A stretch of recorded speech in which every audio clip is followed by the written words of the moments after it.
خطبہ فدق آج ممکن ہے کہ یہ الفاظ تکراری ہوں اور ممکن ہے کہ یہ الفاظ نئے ہوں کیونکہ درمیان میں فاصلہ آ گیا۔ تو بی بی سلام اللہ علیہا نے فرمایا، میں شہادت دیتی ہوں کہ خدا وحدہ لا شریک ہے اور اس کلمے کی اصل اخلاص ہے۔ یہ جملہ جو ہے بہت ہی زیادہ توجہ طلب ہے۔ میں گواہی دیتی ہوں کہ خدا وحدہ لا شریک ہے، اس کلمے کی اصل کیا ہے؟ اخلاص ہے۔ لفظ اخلاص جو ہے یہاں پر استعمال کیا گیا، جو جناب سیدہ سلام اللہ علیہ نے استعمال کیا۔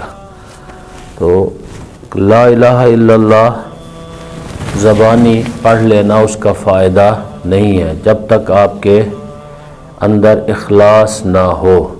کیا مطلب اخلاص نہ ہو؟ لا الہ الا اللہ کو جب آپ پڑھیں گے تو اس سے یہ پتہ علیکم السلام پتہ چلنا چاہیے کہ آپ کے دل میں اللہ کے علاوہ کوئی الہ نہیں، فقط اللہ الہ ہے۔ اللہ ہی ہے جو سب چیز ہے، اللہ ہی ہے جو کائنات میں سب چیزوں کو پیدا کرنے والا ہے، اللہ ہی ہے جس کے قبضہ قدرت میں آپ ہیں اور آپ کی حتی نوکری ہے۔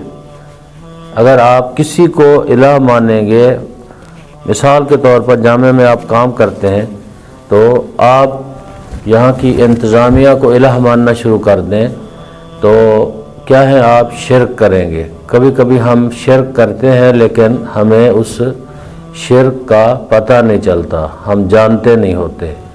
تو جیسے میں نے کہا تھا کہ شرک کی بھی اقسام ہیں، شرک جلی اور شرک خفی۔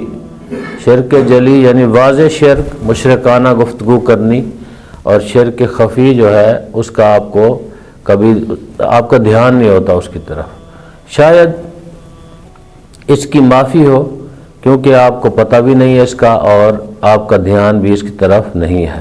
تو آپ ہمیشہ اپنی زندگی میں جب بھی کوئی بات کریں تو آپ اخلاص پہ مبنی بات کریں، کبھی جھوٹ نہ بولیں۔ میں کل بھی کسی سے بات کر رہا تھا ٹیلی فون کے اوپر، تو ان سے میں نے کہا کہ مجھے اس چیز سے بہت نفرت ہے کہ جو بندہ کیا ہے جھوٹ بولے، سچ کہے۔ فرض کریں کوئی چیز اگر اس نے اٹھائی ہے تو وہ سچ کہے، اگر کوئی کام کیا ہے تو کہے میں نے کیا ہے، کیا ہو جائے گا؟ یعنی اگر فرض کریں ہم، آپ، میں، ادارے کے بڑے، ان کے اندر یہ قوت اللہ نے نہیں رکھی معاف کرنے کی، تو اللہ تو معاف کرنے والا ہے، وہ کریم ہے، وہ غفور و رحیم ہے۔ آپ جب بھی جس وقت بھی چاہیں بارگاہ پروردگار میں جائیں اور سجدہ ریز ہو جائیں اور اللہ تعالیٰ آپ کو کیا ہے معافی دے دے گا۔ تو لا الہ الا اللہ جو ہے اس کی اصل اس کلمے کی اخلاص پہ مبنی ہے۔ ہم دیکھتے ہیں اس کلمے کو جناب سیدہ سلام اللہ علیہا نے اللہم صلی اللہ علیہ وسلم جو حاکم کے دربار میں کہا تو کیا مطلب تھا؟ کیا سیدہ سلام اللہ علیہا نے یہ کلمہ لا الہ الا اللہ اخلاص کے عنوان سے کہا؟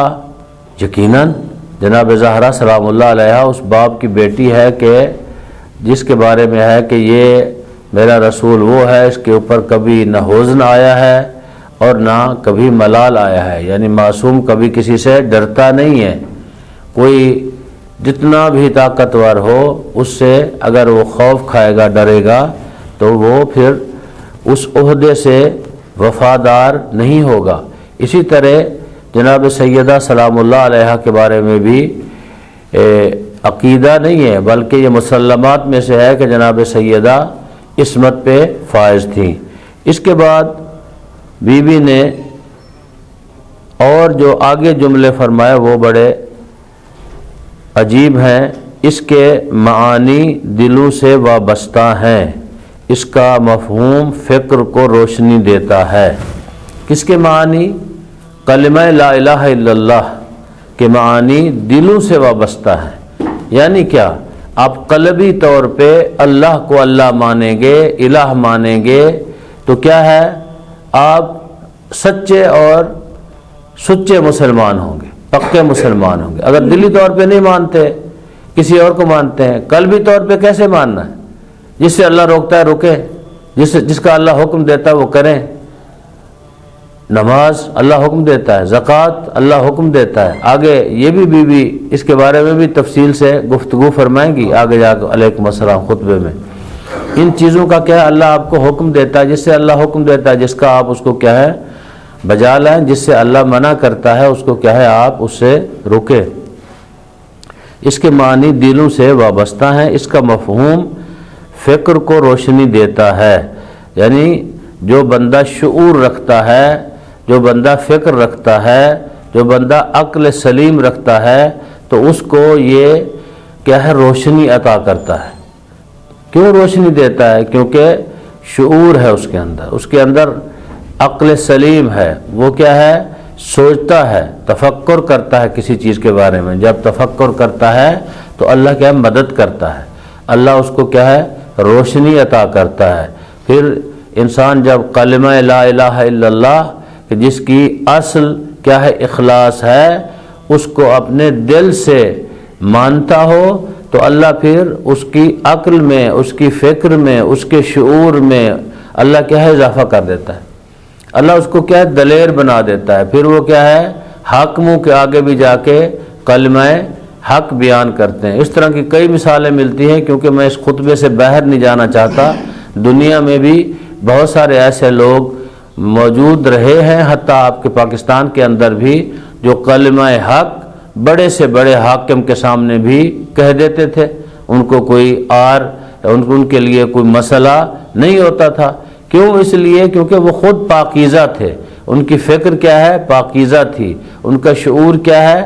پاکیزہ تھا، وہ عقل سلیم رکھتے تھے، اس لیے ان کے لیے کوئی مسئلہ نہیں تھا۔ وہ جانتے تھے کہ اس کلمے سے ہمیں ذاتی طور پہ نقصان نہیں ہونے والا، اگر نقصان بھی ہمیں پہنچایا گیا تو اس کا نقصان اتنا سود مند نہیں ہے جتنا اس کا فائدہ سود مند ہے۔ کبھی کبھی ایک انسان کی جان چلی جاتی ہے، لیکن اس کے بدلے میں باقی پوری انسانیت محفوظ ہو جاتی ہے، جبکہ ایک انسان کی جان بھی نہیں جانی چاہیے قرآن کی روح سے، کہ ایک بندے کا قتل پوری انسانیت کا قتل ہے۔ کبھی ایک بندہ سب کے لیے کیا بنتا ہے؟ ایک بعد میں جو رہتے ہیں ان کے لیے سود مند ثابت ہوتا ہے۔ ایک بندہ شہید ہو جاتا ہے، جب شہید ہوتا ہے تو پھر اس کا خون جو ہے اللہ رہے نہیں جانے دیتا، اس کے خون سے اللہ تعالیٰ جو ہے آبیاری کرتا ہے، کس کی؟ اسلام کی۔ آپ دیکھتے ہیں، اگر اس کی مثال میں یوں دوں، حضرت سید الشہداء امام حسین علیہ السلام کربلا میں شہید ہوئے، تو آج وہ شہادت اسلام کی بقا کا سبب بنی ہے۔ جناب سیدہ سلام اللہ علیہا کے دروازہ گرایا گیا اور جلایا گیا، تو یہ دروازہ گرنا، جلنا، جناب سیدہ کا زخمی ہونا، دنیا سے چلے جانا، یہ اسلام کی بقا اور اسلام کی اس سے آبیاری ہوئی ہے۔ آج اگر مسلمان یا ہم لوگ بیٹھے ہوئے ہیں یہاں پہ، ہم نے سوچا ہی نہیں ہے کہ اسلام جو ہمارے پاس ہے اس کے اوپر کیا خرچ ہوا ہے، کیا کچھ لگا ہے اسلام کے اوپر ہمارے تک پہنچا ہے۔ تو اگر ہم اس کو سوچیں تو پھر ہمیں پتہ چلے گا کہ یہ اسلام اتنا آسانی سے ہمیں نہیں ملا، ہم اس کو اپنے ہاتھ سے جانے دیں، ضائع کر دیں اسلام کو، اتنا آسانی سے یہ ہمیں نہیں دیا گیا۔ فکر کو روشنی دیتا ہے۔ وہ خدا وہ ہے جس کو آنکھوں سے، وہ خدا وہ ہے جس کی آنکھوں سے رویت، زبان سے تعریف اور خیال سے کیفیت محال ہے۔ یعنی خدا کی ہم آنکھوں سے رویت نہیں دیکھ سکتے خدا کو، اور اسی طرح ہم زبان سے اللہ کی تعریف کما حق کو نہیں کر سکتے، اللہ تعالیٰ کی تعریف، اور خیال سے کیفیت محال ہے۔ نہ زبان ہماری اتنی طاقت رکھتی ہے، نہ آنکھیں ہماری طاقت رکھتی ہیں، نہ ہمارے خیالات وہمیات ہم طاقت رکھتے ہیں کہ ہم اللہ کی کما حقہ تعریف کر سکیں۔ کما حقہ تعریف اللہ کی انبیاء علیہم السلام میں سے بعض انبیاء بھی نہیں جانتے تھے۔ ایک نبی کا واقعہ ہے کہ جب اس نے کسی پہ اعتراض کیا اس طرح کے کلمات کیوں کہہ رہی ہیں ایک بڑھیا پہ، تو آواز پروردگار آئی، یہ میرے نبی اس کا جتنا علم ہے اتنی میری تعریف کر رہی ہے، تمہارے پاس جتنا علم ہے تم اتنی میری تعریف کرتے ہو، کچھ ایسی چیزیں جو تمہیں بھی پتہ نہیں ہے میرے بارے میں کیا ہوں۔ تو لہٰذا اللہ تعالیٰ وہ ہستی ہے، خالق وہ ہے کہ جس کا علم کما حقہ۔ میں اس بارے میں یہ کہہ سکتا ہوں کہ شاید کہ بعض انبیاء علیہم السلام میں جس طرح جد انبیاء حضرت ابراہیم علیہ السلام ہیں اور پھر آپ صلی اللہ علیہ وآلہ وسلم ہے، آپ کما حقہ اللہ کی تعریف اور اللہ کو کما حقہ اللہ کی معرفت تھی آپ صلی اللہ علیہ وآلہ وسلم کے پاس، اسی لیے تو آپ نے کبھی اللہ سے کچھ مانگا نہیں۔ ہم ہر وقت مانگتے ہیں اللہ سے، ہر چیز مانگتے ہیں، جو نہیں مانگنی وہ بھی مانگتے ہیں، جس کو ہمیں خود بھی پتہ ہوتا ہے کہ یہ چیز ٹھیک نہیں ہے، لیکن کیونکہ ہم چاہتے ہیں ہم برابری کریں، ہم نیچے کیوں رہ جائیں، فلانا بندہ آگے چلا گیا ہے ہم پیچھے رہ گئے، ہم مانگتے ہیں۔ آپ صلی اللہ علیہ وآلہ وسلم ہمیشہ انتظار کرتے تھے۔ امیر المؤمنین علی ابن ابی طالب کے بارے میں ہے، اللہم صلی اللہ علیہ محمد، بارے میں ہے کہ آپ صلی اللہ علیہ وآلہ وسلم جب کوئی بات کرتے تھے تو کبھی سوال جب کرتے تھے، جیسے ابھی آپ بیٹھے ہیں آپ سے میں سوال کروں، سوال کرتے تھے تو امیر المؤمنین کی تربیت دیکھیں، امیر المؤمنین ہمیشہ یہ فرماتے تھے اللہ کا رسول بہتر جانتا ہے، یعنی یہ نہیں کہتے تھے یا رسول اللہ میں جانتا ہوں، جیسے آپ ہم ابھی سوال کرنے نہیں مول صاحب مجھے پتہ ہے، میں اس بات کو میں جانتا ہوں، میں گیا تھا فلاں گاؤں میں نے وہ دیکھی ہوئی چیزیں، میں سب چیز کو جانتا ہوں۔ یہ بات مولانا کی نہیں سننی، بزرگ کی نہیں سننی۔ قرآن میں سورہ حجرات پڑھیں تو اس میں ہے جب کوئی بزرگ بات کر رہا ہو رسول اللہ کے بارے میں ہے، جب اللہ کا رسول گفتگو کر رہا ہو تو تمہیں خاموش رہنا چاہیے، بات کو سننا چاہیے، خود سے بات کو آپ نہیں کر سکتے اس کے سامنے۔ تو لہذا یہاں معاملہ کیا ہے، الٹا ہے، چھوٹے چھوٹے بچے بھی کہتے ہیں بابا آپ کو کیا پتا، ہم جانتے ہیں۔